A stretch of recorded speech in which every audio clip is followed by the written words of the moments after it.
Oi, o meu nome é Rafaele, eu estou na sexta fase do curso de Direito no Unibave e eu vou falar um pouquinho sobre o agravo de instrumento.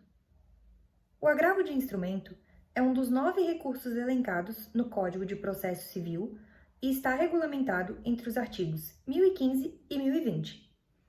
Só que para falar sobre essa espécie de recurso, antes eu preciso falar sobre a decisão interlocutória, que é uma decisão dada pelo juiz que não caracteriza uma sentença.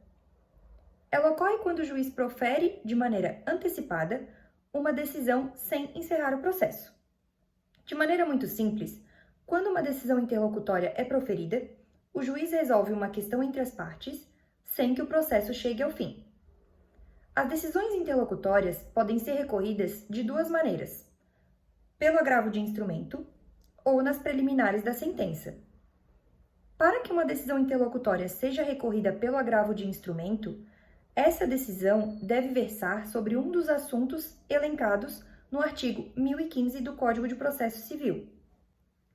Um exemplo seria de uma decisão interlocutória que decide sobre a revogação de uma tutela provisória. Afinal, a tutela provisória é um dos assuntos presentes no artigo 1015. Assim que proferida uma decisão interlocutória, desde logo a parte poderá liquidar ou executar a obrigação que foi reconhecida nessa decisão, de maneira provisória. E não havendo recursos interpostos contra essa decisão, ela se torna permanente e passível de ser executada de maneira definitiva. Entretanto, após proferida essa decisão, que tenha consistido num dos assuntos presentes no artigo 1015, a parte oposta poderá interpor recurso, que neste caso é chamado de agravo de instrumento. Ou seja, em via de regra, todo agravo de instrumento é uma impugnação a uma decisão interlocutória. Vale mencionar que até que o agravo de instrumento seja julgado, a decisão interlocutória continua produzindo seus efeitos. Isso porque essa espécie de recurso não possui o efeito suspensivo inerente a ele, como é o caso da apelação, ressalvadas as exceções. Portanto, mesmo que o agravo de instrumento seja interposto, a decisão interlocutória continua produzindo seus efeitos.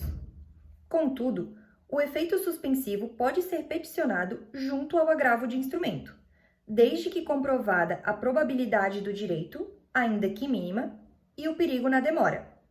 E se julgado procedente, a decisão recorrida terá seus efeitos suspensos. O agravo de instrumento pode ser interposto em até 15 dias úteis da intimação da decisão interlocutória.